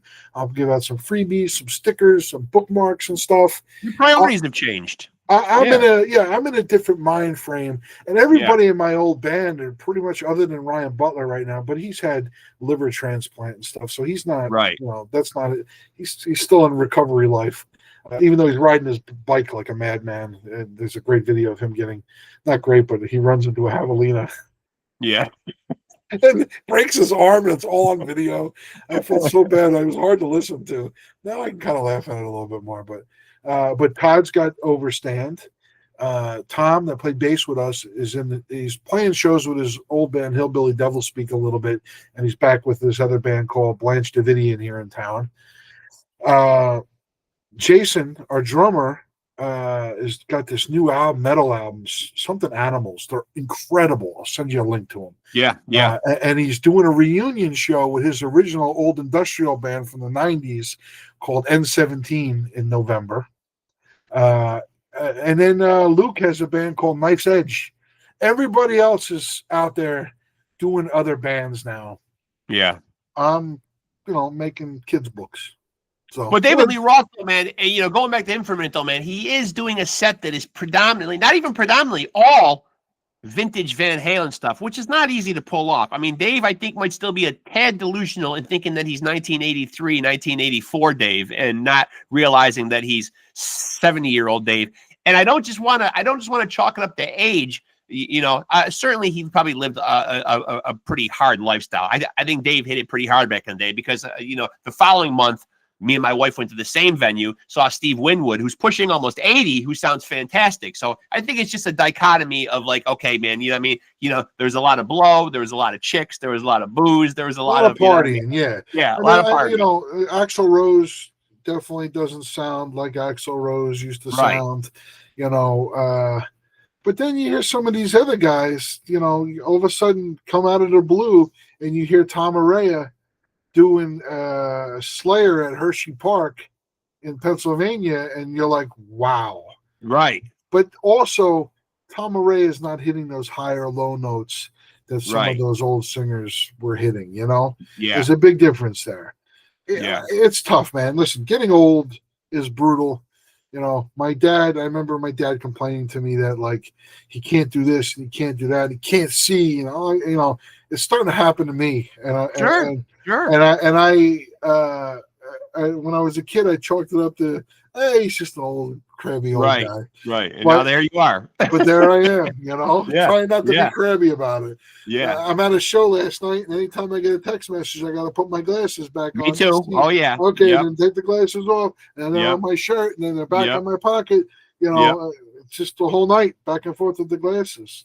I spend most of my day. I spend most of my time at home, either searching for the reading glasses or my cell phone. That's all I do. I'm wandering the house like a lost kid, just looking for the fucking phone or my glasses. Sometimes they're even on my fucking head. Sometimes you got the thing right in your pocket. The phone. Now we panic with the phone. Used to be when you lost your purse or your wallet, you panic. Now it's that fucking phone. Well, it's $1,000. It's $1,000, and now that's where you are. Yeah. And now you are looking at your mail, and you do know how to contact everybody in there, and you are paying bills, and you are, maybe reading your books on there. You're doing a lot on there now. My computer crashed, so yeah. This is my wife's laptop, but my actual computer itself, I was able to back everything up off of it. But I got to go buy a new computer, and there's so much I need off of that computer. I couldn't find my Marriott loyalty number. Yes. And, I had it on the computer, so like I had to try to get that from Marriott. Was like a half-hour phone call, until I get a new computer, I'm in like a miserable state because you're so used to everything that you use with it, Yeah. Now, did you get into the books? Now, did you get into the books and really push with the books more, as a way, because as a creative type, man, like when you did start to peel away from the music, man, did the books kind of fill a void? Well, you started doing books when you were still doing music, though, right? No, not really. Northside. Or you kind of segueing out of one into the other? Yeah, Northside Kings kind of stopped playing around 2008. And I did the Don't Ever Punch a Rockstar book in 2012. I mean, listen, I still got songs in the barrel. I would like to write some songs maybe for some other bands. Yeah. I think that would be kind of a fun thing to do. I do have a really cool song that if Max does another Nail Bomb album, that would actually work well with Nail Bomb. Yeah. I just give him the song, whatever. I would like to definitely do that. But the books became my next creative outlet. These are me writing songs. And just like it takes a band to put the songs together, it takes Mick Lambro to help me write, do the illustrations. I love working with Mick. There's plenty of other artists I can work with. I want to work with Mick, Yeah. He's the man. And we just work so well together. He's one of my best friends. We have such a good, I give him an idea, and what I thought in my head, he does. Brings to life. He brings it to life without me having to really give him much on it. Right. That's like when you sit down with the right drummer and you got a riff, and that drummer comes in and hits that right beat to make that riff sound like what you wanted it to sound like. You lock in. We have that lock in. Yeah. But then I have an editor friend, my friend Matt Strangeways, that's editing the book for us. My friend Micah Elliott, he owns this company called Blackwater Comics and Coffee. He sells comics online. He's out of Mansfield, Ohio, but he used to live in Phoenix. Micah does the layout for me. And then my buddy Jay Photos usually helps me lay out the cover, the front and back. Yep. Mick drew the cover. Jay came up with the logo for me. I wanted to do some sort of Indiana Jones-ish looking thing. It does look like that. Yeah. Right? Yeah. Oh, yeah. Yeah. Now that you say it, yeah. Yeah, because he's on an adventure. Yeah. And then and he lays out the front and back for me for the right dimensions and size and everything. So it's like I got a band, the same group of guys to help me put this stuff together to get it done right. It's a creative team. But it's me still writing songs. That's the way I look at it. I mean, these books are like they're all rhyming. Does he play sports in front of a crowd? Is he using his tail to score a touchdown? But even though Moose sometimes goes astray, he always comes back at the end of the day. Yeah, I'm writing songs and just putting visuals to it. Yeah. Now, I know you've written books in the past on movies, and you've obviously been a musician. So if you were going to make a recommendation to somebody, one book, one film, one album. One movie you have to see? Yeah, one movie you got to see, one book you think everyone should read, one album you think everyone should hear. I just got the Warriors book. Okay. There's a movie. You remember the movie The Warriors? Sure, of course. 1984 Publishing put it out. I think it's called We Are the Night, something to that degree. I haven't read it yet. Okay. But I skimmed it. I cannot wait to dig into this book. Okay. That's good. If you're looking for a new book out there right now and you like the movie The Warriors, these guys seem to have really done a great job from what I looked at on creating a book about the movie. It's pictures, posters, behind the scenes stuff, really cool. Okay. So that would be my book recommendation if you're looking for a new book. If you're looking for a new movie, I don't know. It doesn't even gotta be new. Just a film you would recommend that people should see before they die. Before they die, well, Goodfellas. I mean, that's definitely going to be my Predator. I mean, I got the Predator tattoo. Yeah. Leads, we could kill it. Yeah. That would be that. And one song, or an album or an artist. Yeah, album. I think the greatest rock song ever written, and I had this argument with somebody the other day, is "Hot for Teacher" by Van Halen. I think "Hot for Teacher," the greatest rock song ever written, and my favorite metal song ever written is Judas Priest "Painkiller," and they're almost the same song.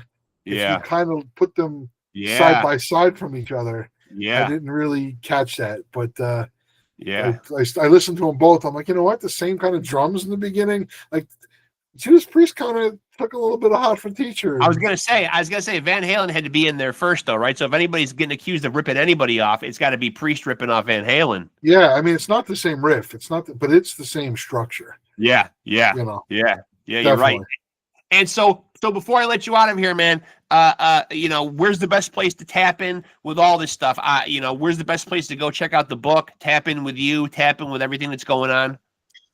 So I have a website. You can two ways to go to it. It's either totalgavone.com or my name, DannyMarianino.com. It takes you to the same place. Okay. Subscribe to my newsletter. Okay. There. I send out once a month, once every 2 months, something of what's coming up, events, new books, this and that. It's a good way to keep track. I'm really good with the email thing. Yep. And any events I have coming up in town, out of town, wherever, they're all going to be there. Listen, I'm an independent publisher, independent writer. I go to San Diego for a weekend. I'm not going to be back there often. So, right. If you're in the San Diego area, this airs in time, October 18th and 19th, I'll be at that little Italy thing. It's free to get in. Look up the Bella Vita Bella Vita Art Walk or Little Italy's Art Walk. They do cool sidewalk chalk, and it's in Little Italy. Yeah. So it's a good way to keep a track. Sign up on my newsletter on my website.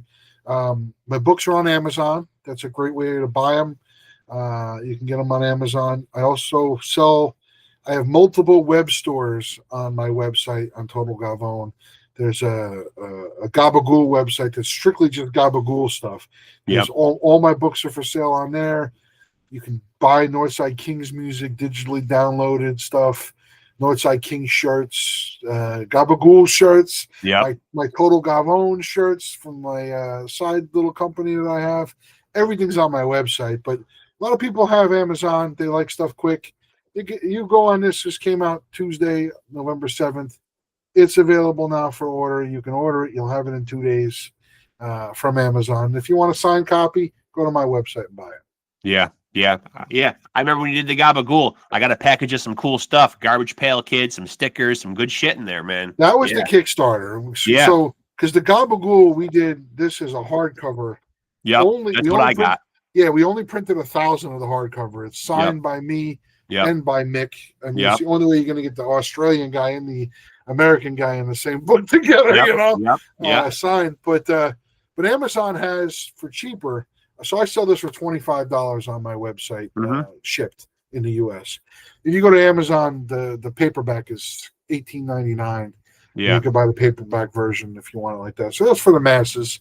This I bring to shows or I sell on my website, and then Mick sells in Australia as well. If you're in the local area there, if you were to buy a book off of Mick Lambro, you could find Mick right on any of our social media from either GabaGhoul or whatever. He's all tagged to everything. Mick will, if you're in Australia, will sign the book for you and draw you a little moose iguana in the book. Yeah. That's cool. That's cool. So, that's very cool. I can't draw, so all you get from me is a signature. Yeah, that's very cool. That's very cool. And of course, again, with the holidays coming up, man, this is the kind of stuff, man. And I know that you've said it before, on your little, it blows my mind. But you've even, one of the videos you put up, I think you even made the point. Hey, when you're going out to buy gifts, don't always go to those big chain stores, man. Think about the artists. Fucking think about the people that are grinding, making cool, unique shit like this, man, as gift ideas. Yeah, I mean, and I'm going to do that again this year because Mike Gallo, Mike Gallo. Love him. He's always doing great art. I had him on the podcast a couple months ago. He does those cool epoxy things. Awesome. They're amazing. You're going to buy some cool. You want to buy something cool for somebody? Hit up Mike Gallo for the holidays. Yeah. I have friends doing Kickstarters right now for multiples of different books that are coming out. Buy a book off a Kickstarter. Support an independent artist for the holidays. Yeah. That Warriors book, I bought 2 of them. I bought one for me, and I bought my buddy Brandon one for Christmas. And I told him I bought it for him so he doesn't go buy it, because we've done that, where he's bought me one and I bought him one. And the same thing for the holidays, because we like the same stuff, Yeah. So I was like, if you see the Warriors book, don't buy it. I bought it for you for Christmas. Support the independent companies and these independent artists. The holidays are coming up. You can go to Target and buy some big company's thing, or you can buy something off the artist, and there's a ton of guys like me out there putting out really good content without some big company backing us up. The hustle is real. It's a lot of work. I am constantly working on promotion, because I am not. You're not gonna. You can go buy Dan and the Lost Lizard at Barnes and Noble. They don't have it in stock, but they can order it on their computer.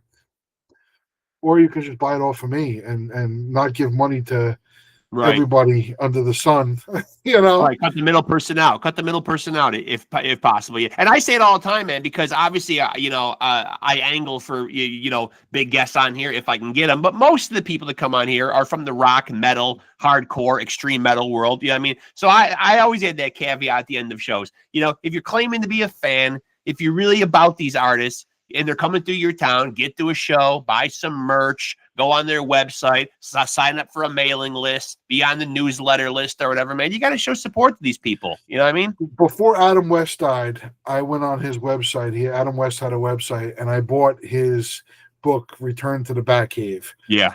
He talks about his career in Batman. Then he does his own little synopsis of every Batman episode after it. Yeah. And the book came signed. I mean, you know, how cool is that? Or Paulie, Burt Young from Rocky. Yeah.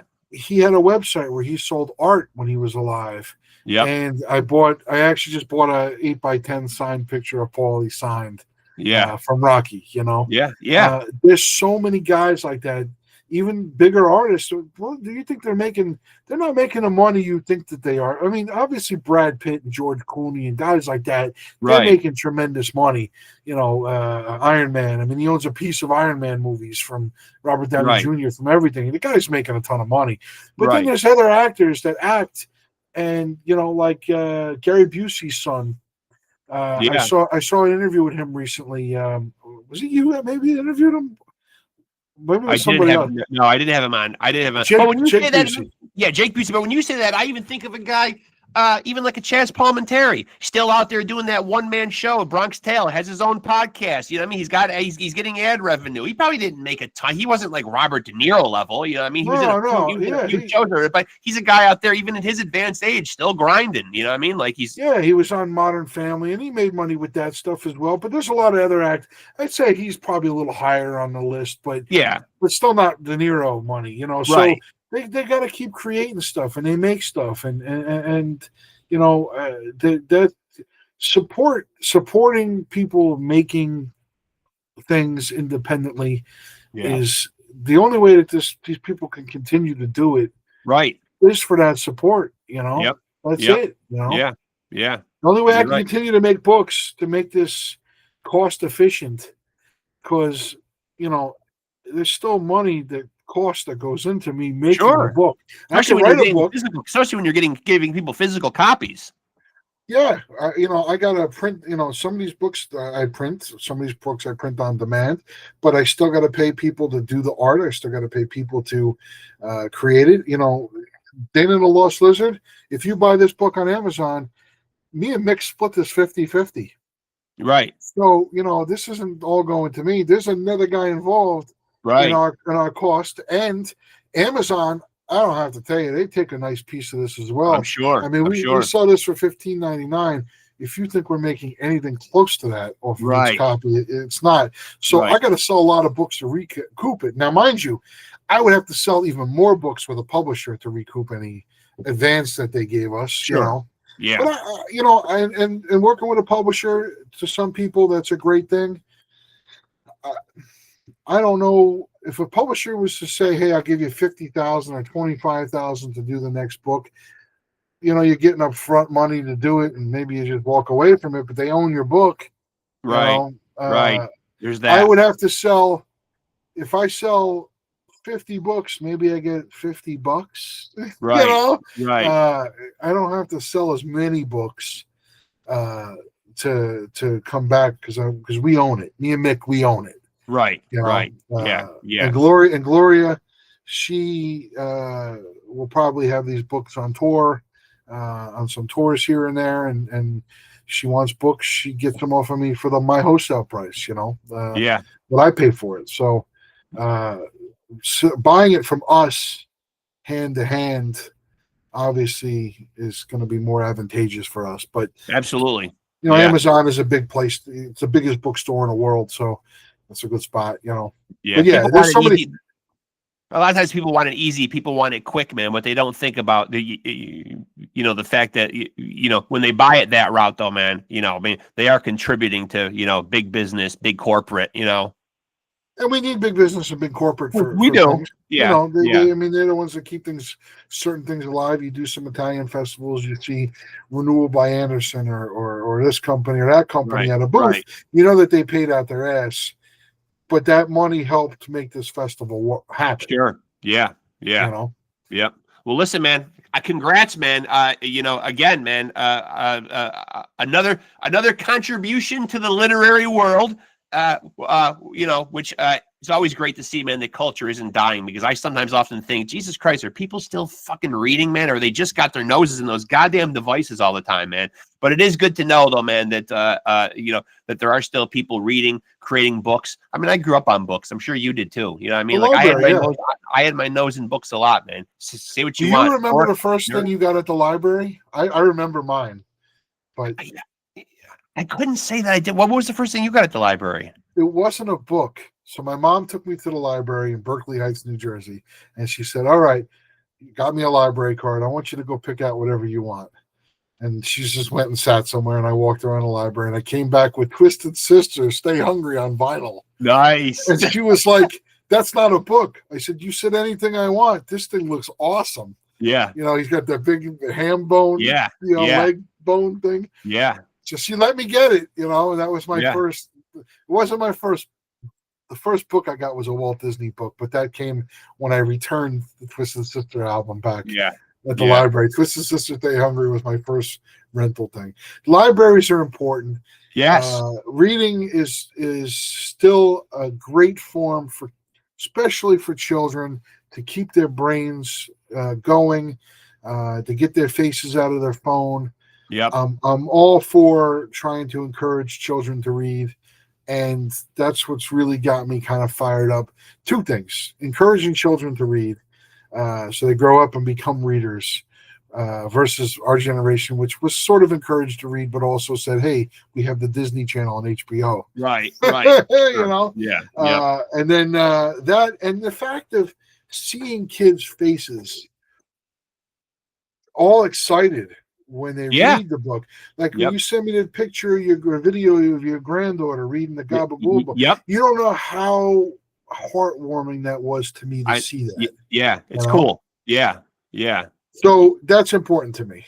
Yeah. And I'm thankful that my grandkids will, for as much as they have their tablets, for as much as when they're going to bed at night, they like to watch their little devices or whatever, man. I do still have them to the point where I've instilled enough old school values in them, man, where they'll still come in with a book once in a while. Papa, will you read us a story? Will you read us a story? You know what I mean? And I don't want that to go away, Don't want that to go away. Yeah, I don't. Definitely. Yeah. I always appreciate you coming on here, man. I love chopping it up with you. Man. I love BSing with you. We have a good time together. Thank you for having me on again. Always, I know that you got a lot of cooler guys. Listen, man. I appreciate you giving me the shot to come on once in a while. No, listen, man. You've always been supportive of the podcast. This is the third time you've been on, man. And I love your books, man. And I'm a big fan, man. And it means a lot just having you come on here, man. I love chopping up with you, man. I don't care about all those other cool guests, Danny, man. You're one of my favorites. You're one of my favorite podcasts to do and favorite guys to talk to. So thank you, man. I appreciate that, man. And you've always got a platform here, man. So you keep putting out projects, man. And I might not be the biggest, you know what I mean? Have the widest audience. Although I check the analytics all the time, man. I say it all the time on episodes. I'm always trending upwards, though. It's not always a big leap, but every time I open the YouTube studio and look at the analytics, I'm always going upwards. And there's a green arrow, and it's always going up in terms of views, watch hours, subscribers. I'm always to the good every single month. It comes out in like 28-day increments. So, there's always growth, at least. I mean, and just like you being an independent author,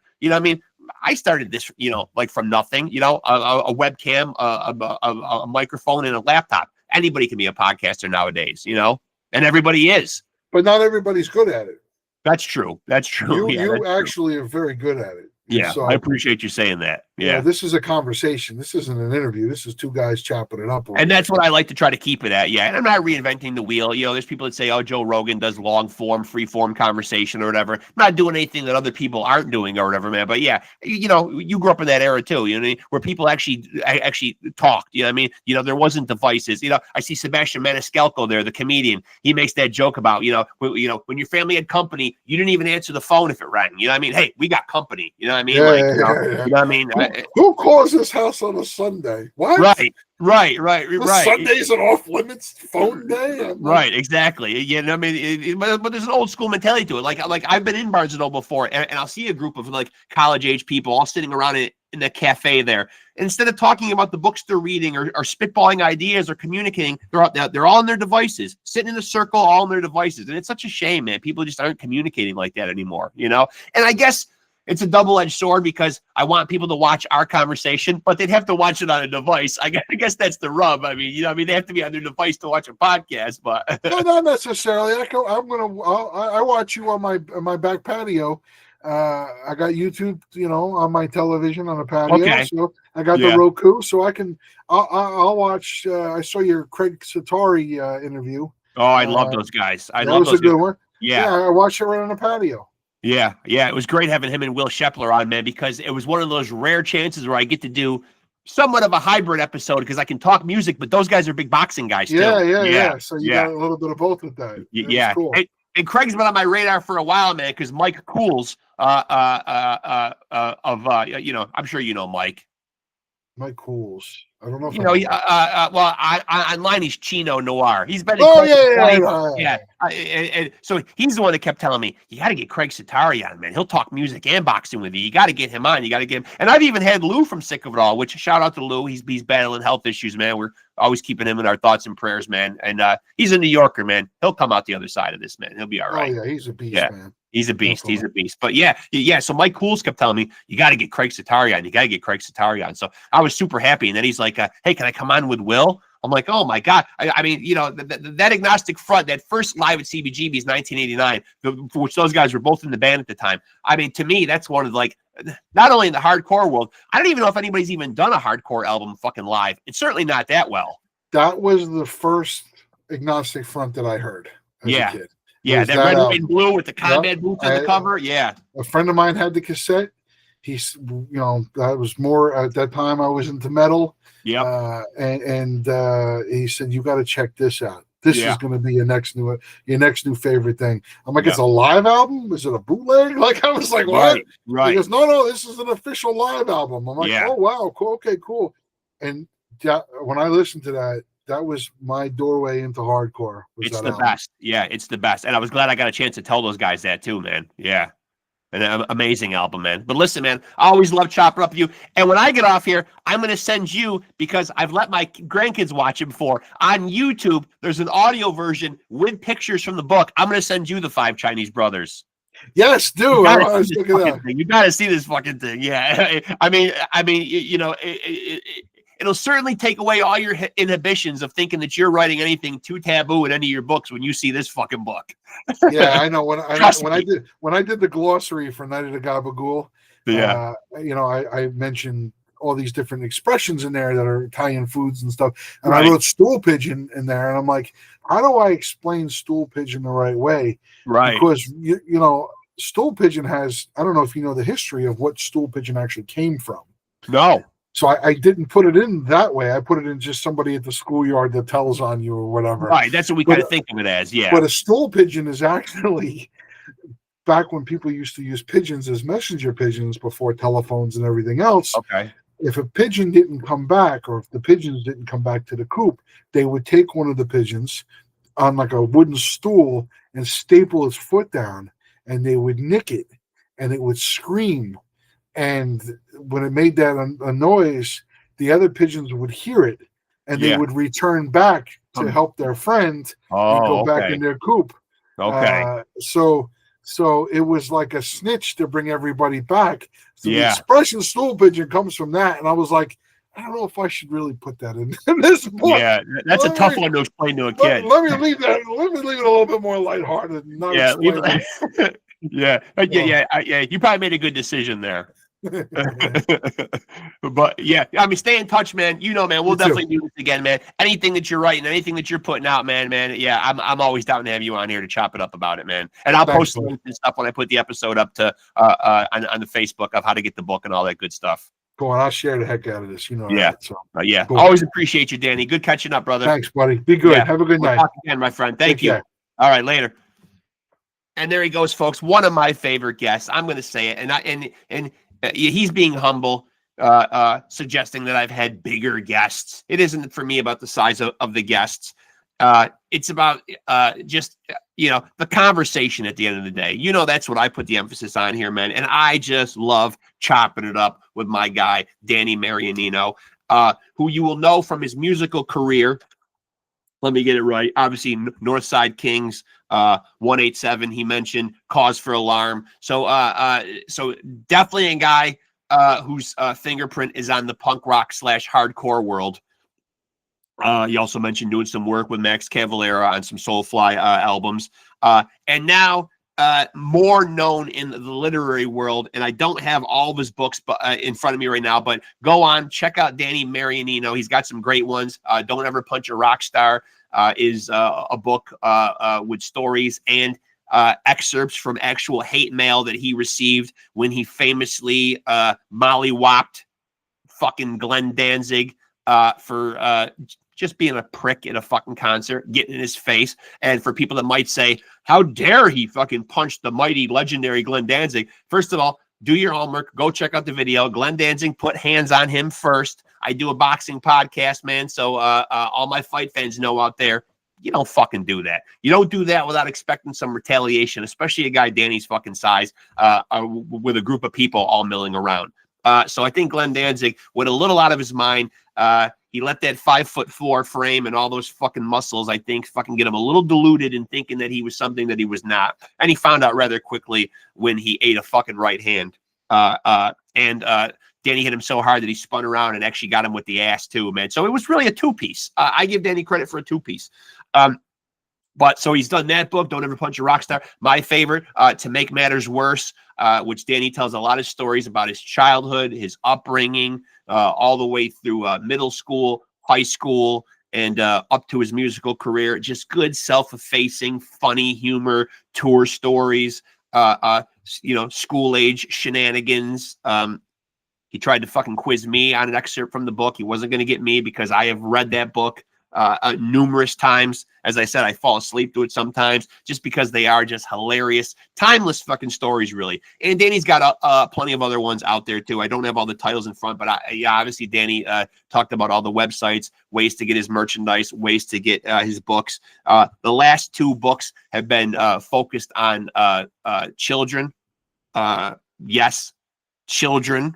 Hardcore fucking musician goes the way of a children's author, but these books are awesome. Night of the GabaGhoul, which I've read to my grandkids, so I can attest it's Rexx Ruger approved, and my grandkids approved as well. A great book. And now he has Dana and the Lost Lizard, which he sort of I don't know if he co-wrote. It sounds like he did a lot of the writing, but certainly took some suggestions from Gloria Cavalera, wife of the legendary metal god himself, Max Cavalera, of the Cavalera clan, who have given us Soulfly, Sepultura, Nail Bomb, Killer Be Killed. Everything that the Cavalera family rolls out is fucking straight up badass fucking metal. And Gloria, of course, the matriarch of the family. This is a nod to her late son, Dana. And as you heard Danny say, there's lots of Easter eggs, cool little fucking nuggets in there, nods to the punk rock and metal world. But at the end of the day, very much a children's book. So go out and support it. As you heard me and Danny saying in there, support artists. And I say it all the time on this podcast. If you're a fan of something, get out to a show, go to the website, research who it is that you like, find out how you can get involved, get on mailing lists, sign up for newsletters, purchase something from your favorite artists. If they're going to be at an event or they're going to be somewhere, get out, show up, show out, be supportive. So I would suggest doing that with, not only Danny's music, if you want to go back and check out stuff that he's done, but certainly, again, with these books, because even the more adult-oriented ones, fucking hilarious stories, great stuff. And the kids' books I can attest to, and I will certainly be getting Dana and the Lost Lizard for my own grandkids. I participated in the Kickstarter when he did Night of the GabaGhoul. He sent out a lot of cool shit along with a signed copy of the book. There were Garbage Pail Kids. There were cool stickers. There was just all kinds of cool ass fucking shit, man. That was a Kickstarter, of course, but I'm sure if you go to Danny's website, there's ways to get autographed copies of the current book. And lots of other cool shit. Danny's got his own clothing line. He's just got a lot of cool shit, man. So, and the holidays are coming up. At the time of this recording, it is October 12th. So we are in the eye of the storm. We're heading towards Christmas, which for some people is the dreaded time of year when you must go out and purchase gifts. So think about gifts like this. Think about doing stuff outside the box, finding these cool little nuggets, these cool little gifts that are a little off center that people might not instantly go to or go find in those big chain stores. And you're also supporting artists and great people at the end of the day, like Danny, like the Cavalera family, like his illustrator, Mick Lambro. So get out there, man, and lift these people up, man. As you heard Danny say, he's got his nose to the grindstone, trying to juggle 10 different fucking projects, trying to entertain the masses, and also trying to eke out a living and try to see some profit from this stuff. So, this is what we need to do with artists that we love. And again, I say it all the time on here. Get out, be supportive. If you're claiming to be a fan and you're down with somebody, then really be down with them. Be about it. Rock their shit. I'm a big one for going to shows, and I never leave without some merch. I'm rocking a Death Angel shirt. This is from a fucking show. I will hand over my cashola right there and say, money in hand, shirt in hand, going straight to the artist, man. And it might not be a lot, but it makes a dent in some expenses that artist has. It's going in their coffers. And at the end of the day, that helps me sleep good at night, because I know that I'm not just claiming to be a fan. I'm being a fan. That's what it's all about. So again, I could go on and on about this. It's a topic that I'm passionate about, because I do have so many artists on here that aren't big names, who are just sitting somewhere on a pile of fucking money somewhere, laughing all the way to the bank. These are artists that are really out there grinding, hustling every single day, whether they're in the metal world, the hardcore world, extreme metal world, independent authors and publishers like Danny. So these are the people that, if we love what they do, show them. So with that being said, I think I did my promotional spiel before Danny got in here. I'll sum it up one more time. Check out PodScum on Facebook.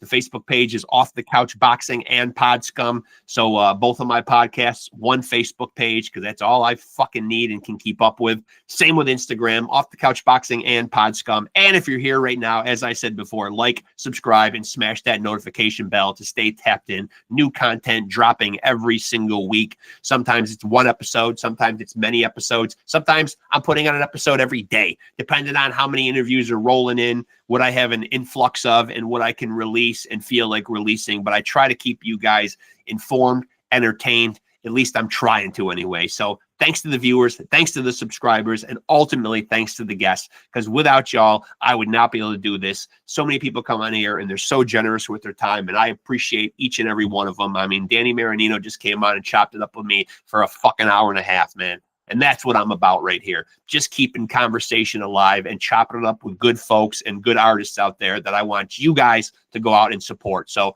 till we meet again, next time we do this, I appreciate all you guys. And this is your boy, Reckless Rex, reminding you to take it easy and keep it sleazy.